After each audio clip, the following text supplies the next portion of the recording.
Hi, everyone. Welcome to Behind the Numbers. My name is Dave Bookbinder, and this is the show where we dig deeper to understand what really matters most in business.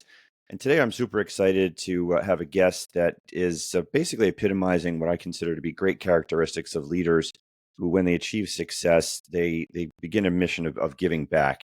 Um, Seems to be a truly humble guy. His name is John Hewitt. You may recognize that name from his former activities with Jackson Hewitt Tax Service, but he's currently the founder and CEO at Loyalty Brands, and he's also the author of the book called I Compete: How My Extraordinary Strategy for Winning Can Be Yours. John, welcome to Behind the Numbers. My pleasure. Thanks, Dave. It is my pleasure. So I gave you a little bit of an intro, but why don't you tell the audience a little bit about your background? Sure. I've been in business for 55 years. I started while I was at the University of Buffalo working part-time for H&R Block. Loved it. 12 years later, I was running 250 H&R Block offices. My dad was the CFO of a public company. And I'm sure most of your listeners weren't old enough to remember a world without computers. But he bought one of the first desktops in the United States in the 70s. There weren't even a million in the country. And he liked it better than the mainframe that was running his public company.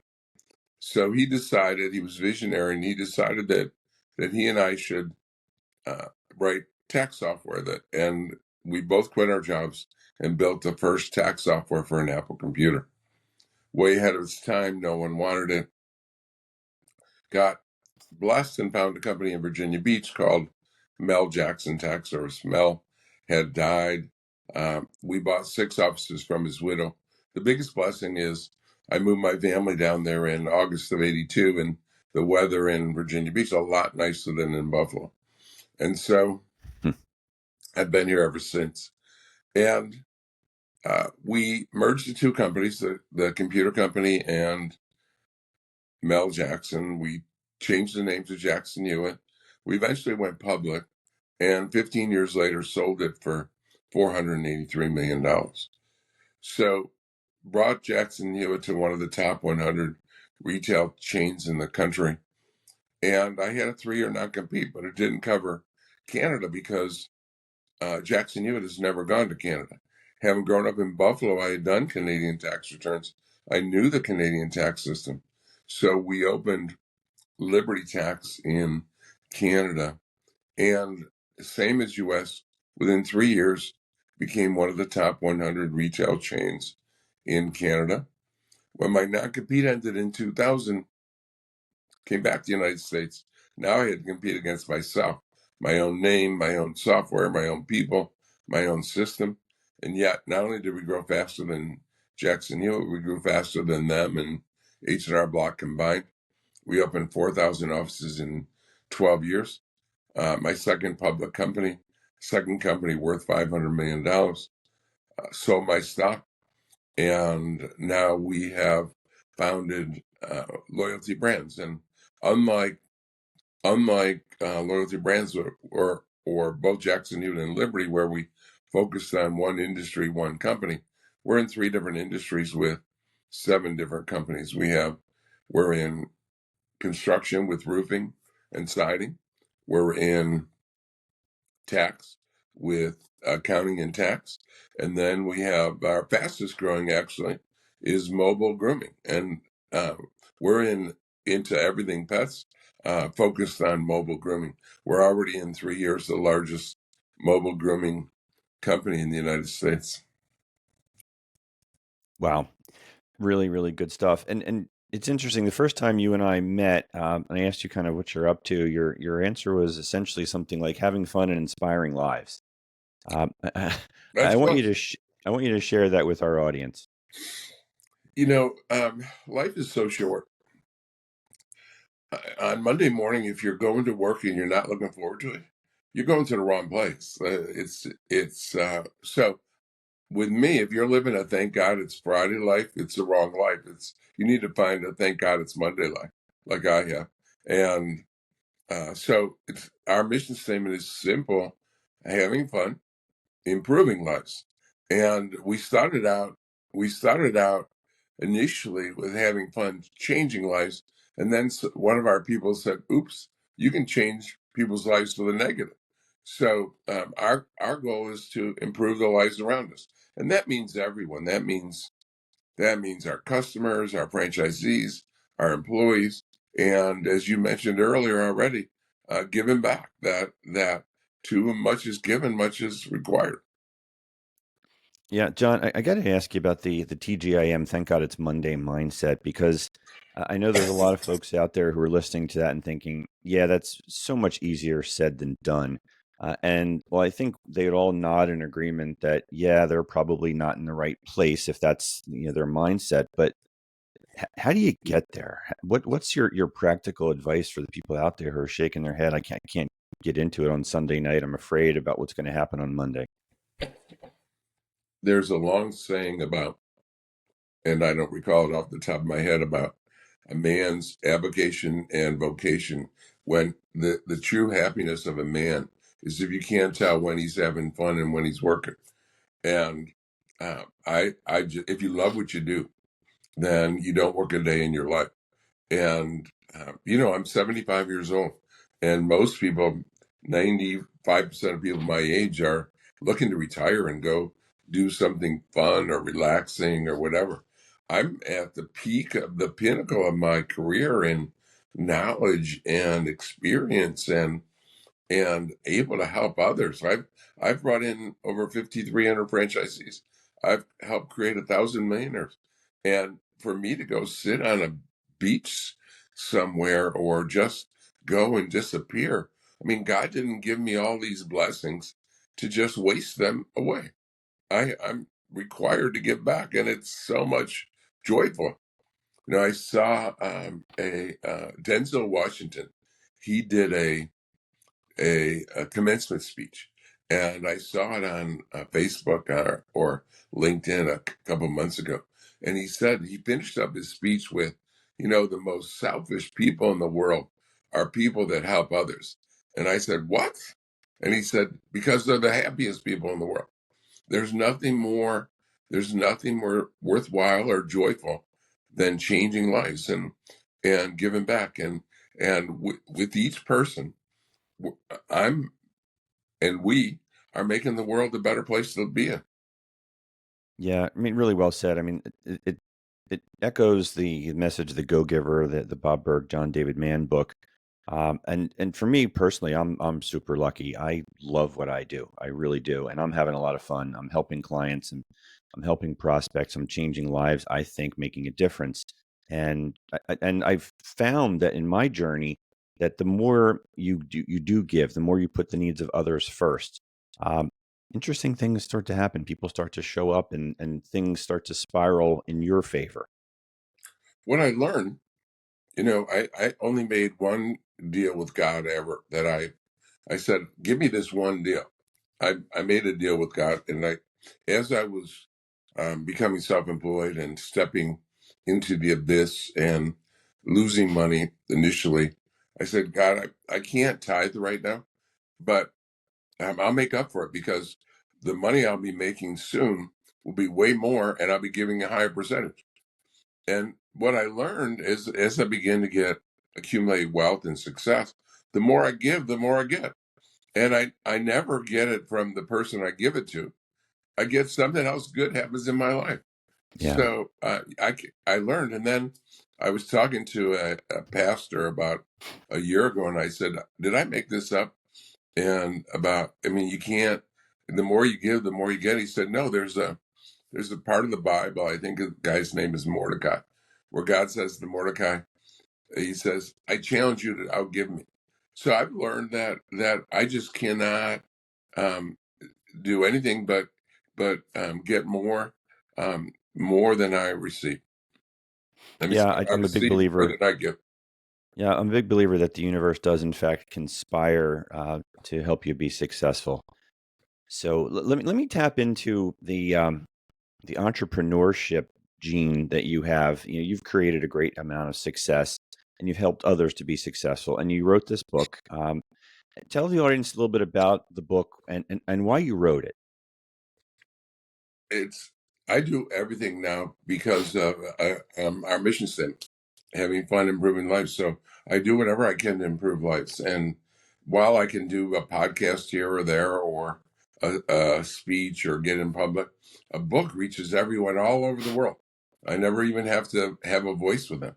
And so it's an effort to show people how to do it. And I think one unusual thing about the book that I've heard from readers over the years is that people compliment me that it talks about, I talk about my mistakes, and that Yeah. I didn't realize that in other autobiographies, it's an autobiography of how I grew the company, and how I made mistakes and how I overcame them. And I didn't realize that others don't tend to do that as much.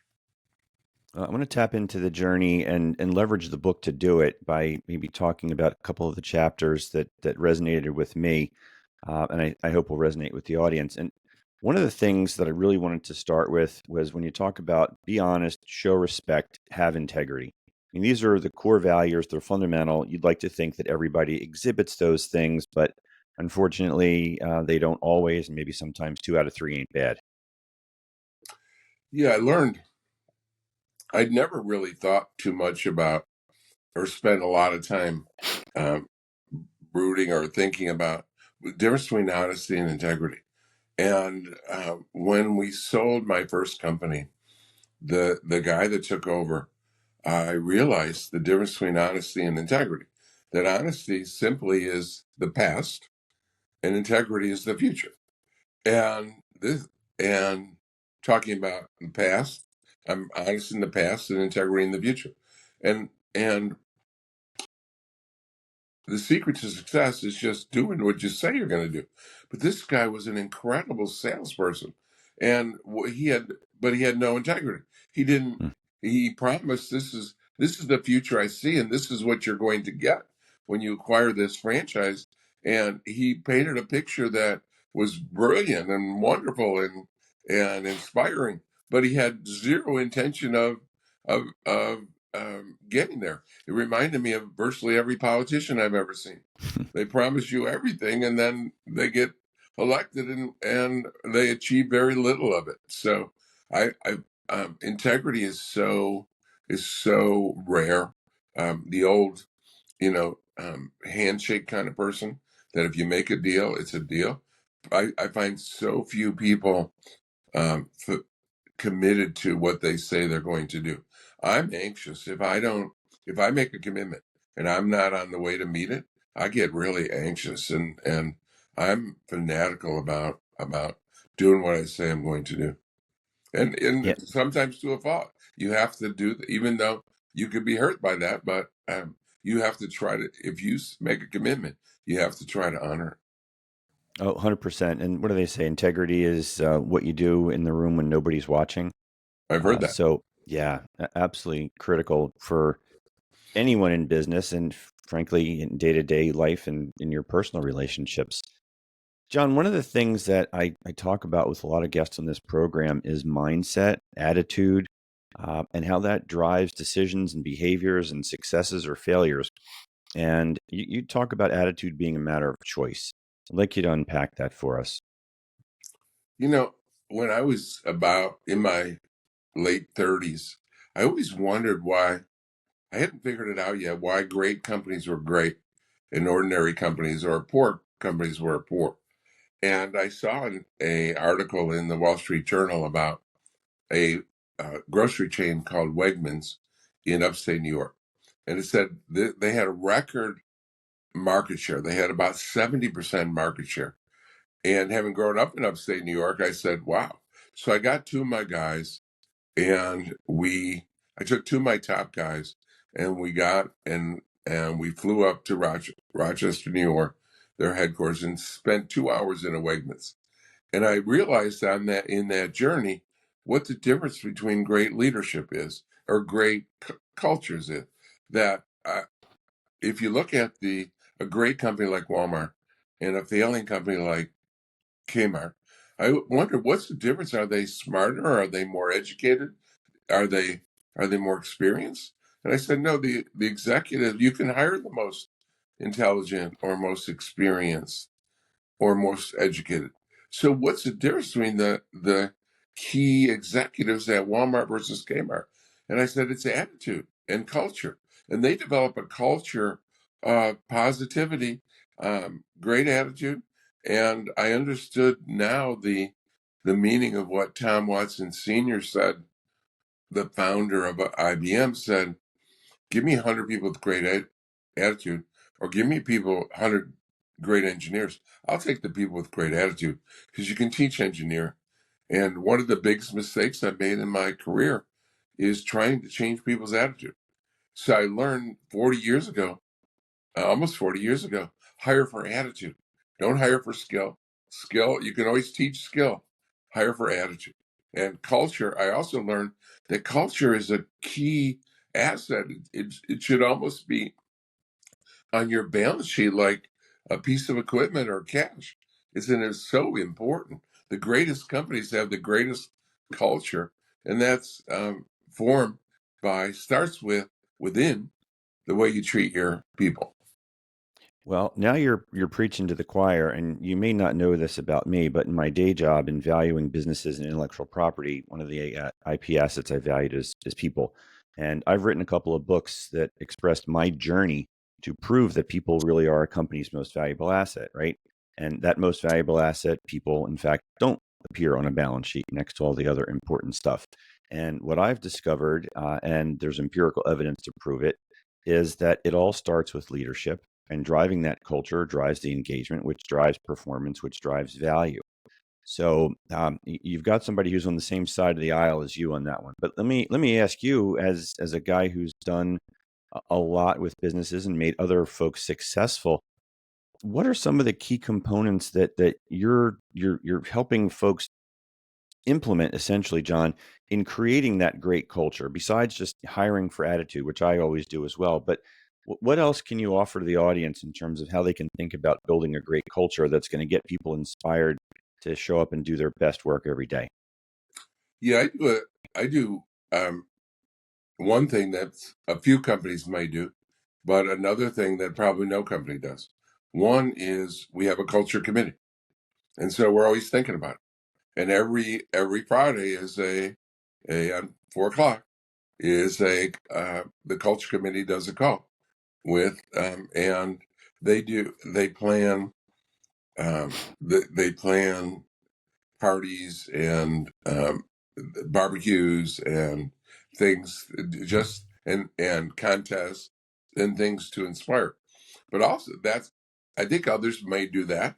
But one thing we do is we have pads of paper, and it has our 10 principles on it. And it has a blank for the name, and it has a checklist of the 10 principles. And then at the bottom, it has an explanation. So if you see someone who either honors a principle or disobeys the principle, you give them, we call it a mission moment. And I'm happy to say that around the company, people have them taped up in their offices, even if even the occasional negative one. No one likes to give a negative one, so 3/4 of them are positive. Probably they should be more 50-50. But here's a simple example. We had a rule that long ago that franchisees, my CFO said, my staff can't be bothered with franchisees all day long with bothersome phone calls. So we'll just set 2 to 4 that they can call from 2 to 4.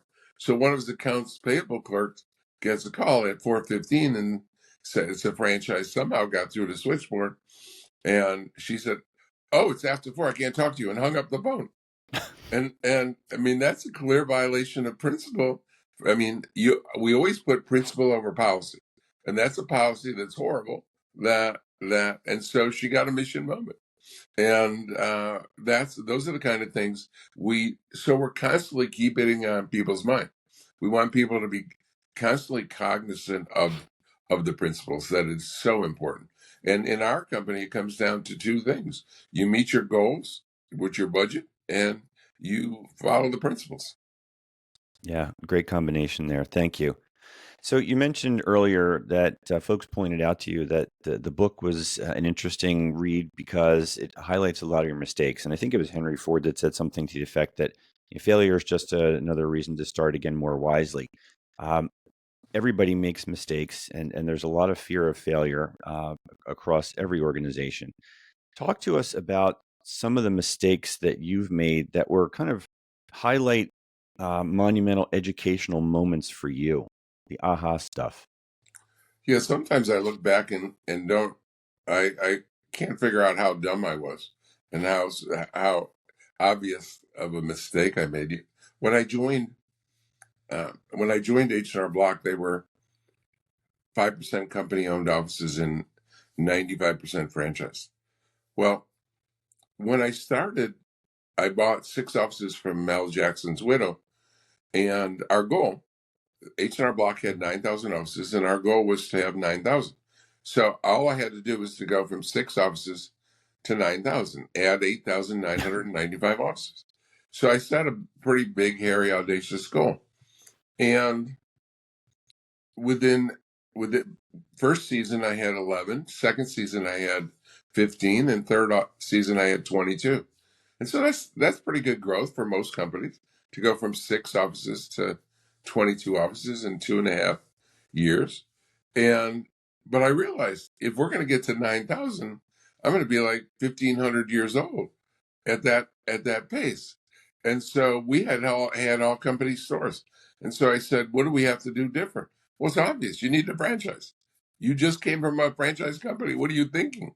And franchising is an incredible vehicle, because what I've learned in business is that you can only get less than 5% of your employees to act like owners, but owners act like owners. And so when you're a franchisee, they act like owners. And so you get all these owners who pay you to work for you.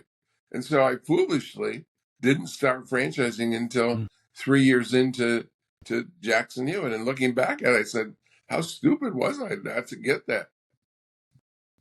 Interesting stuff. And John, I want to go back a little bit more on the culture aspect of business. When we talk about loyalty in organizations, a lot of folks think it should be a two-way street. The pendulum apparently has swung back after the Great Resignation now, and employers with their return to work mandates, return to office mandates, are demanding loyalty. And there's always that give and take. And you talk about you need to give loyalty to get loyalty. Why don't you share that philosophy with us? Yeah, you can't. Yeah, there's only one way to get true loyalty, and that's to give it. And I was I've been mentoring a guy for about 8 years, and he's a smart guy.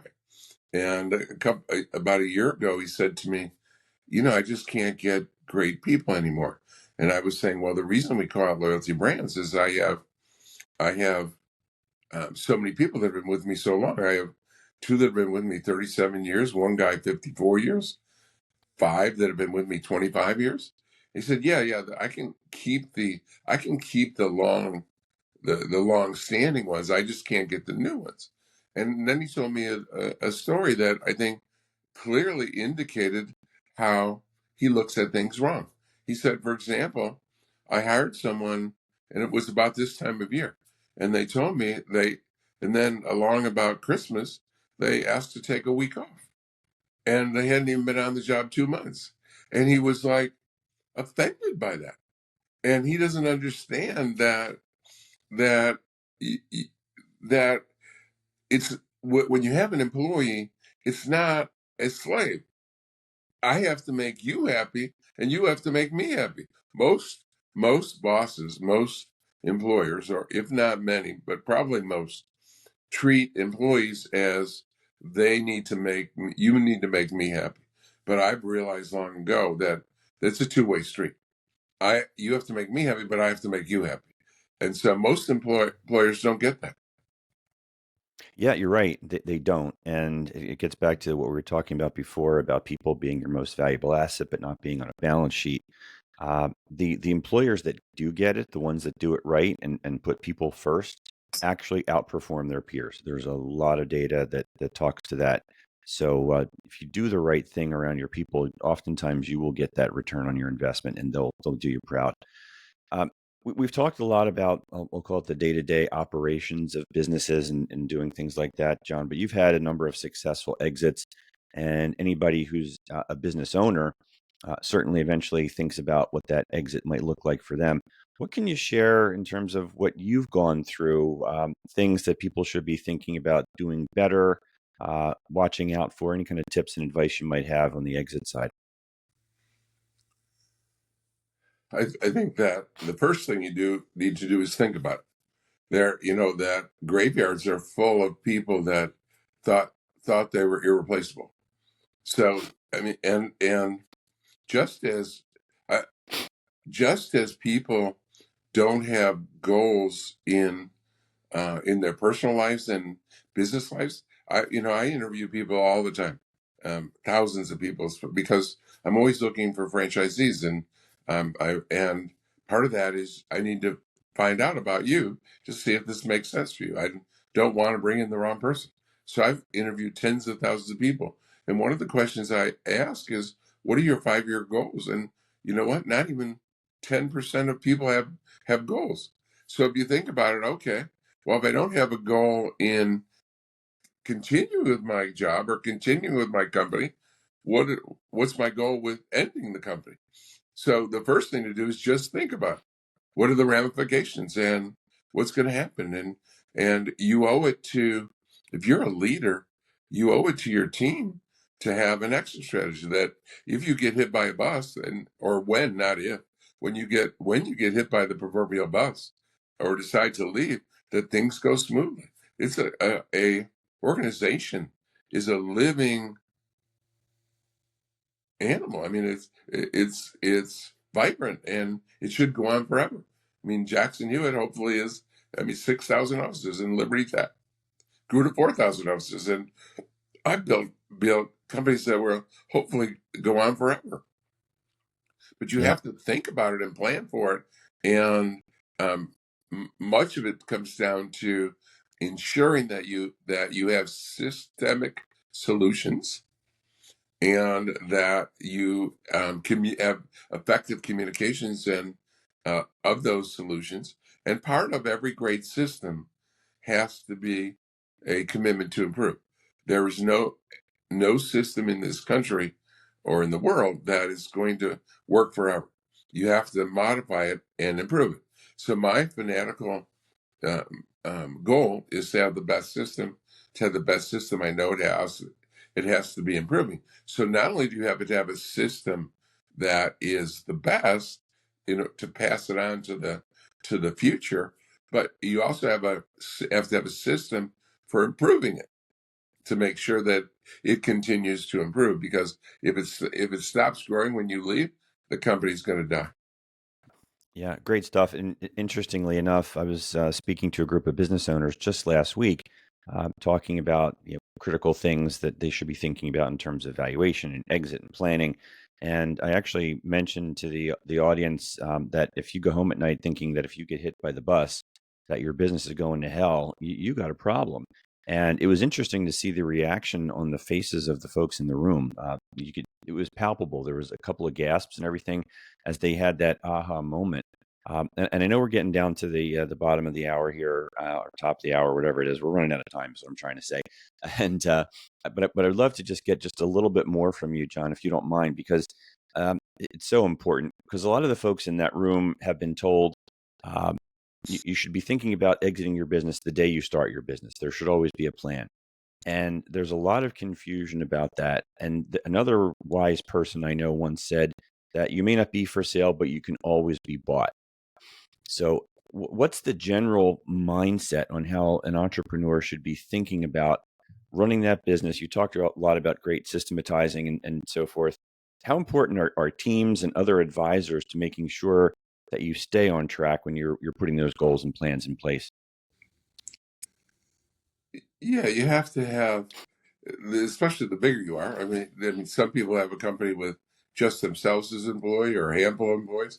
But when you get to where I was with 500 employees, you have to have successful or trained good people in each each field, in accounting, in HR, in sales, and you have to have good people in each division, and you have to have, again, a method of continually bringing in new people in each division, because typically what happens, and I don't know, Jack Welch invented this. I don't agree with it exactly, but Jack Welch, the great, I don't know if people know how well regarded a CEO he was back 30, 40, 50 years ago at General Electric, GE, but he was renowned as one of the greatest ever. And his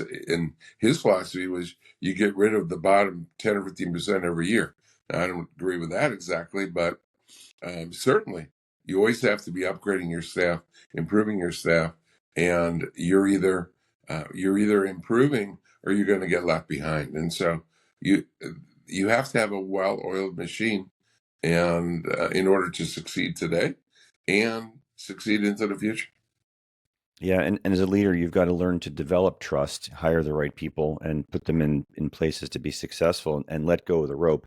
That's one of the things I hear a lot from business owners and entrepreneurs, that they feel compelled that they are the only ones who can solve the problems or have all the answers. That boy is that foolish. That when if you and I think alike, then one of us is useless. So I'm always looking for people that push me, that I have to hold back, because I don't have enough time or energy or talent to pull everyone along with me. So in every one of my key people, they have to be able to argue with me and talk to me and disagree with me, or they're wasting my time. I love that. If you and I agree alike, one of us is useless. John, unfortunately, we are out of time. This went really, really quickly, and I so enjoyed it, and I know the audience did as well. Tell everyone how they can find you, how they can connect with you if they want to learn more about you, and where can they get the book? Sure, it's loyaltybrands.com. The book's on Amazon, but any of your listeners or viewers can there's a link on there for you to get a free book. That's awesome. Where do we find that? It's loyaltybrands.com. Awesome. Thank you, John. Thank you so much for joining us today on Behind the Numbers. Really appreciate you spending some time with us today, John. Been my pleasure. Thanks. Great job. Thank you. It's been my pleasure. We've been talking with John Hewitt. My name is Dave Bookbinder, and I want to thank you out there for watching and listening and supporting this program. We can't do it without you. If you enjoyed this interview, please tell somebody about it. Hit the share button, leave a review. It helps to increase the visibility for this program, and it continues to build the audience. That's all we have for today, gang. Thank you so much. We'll see you next time on Behind the Numbers. Take care.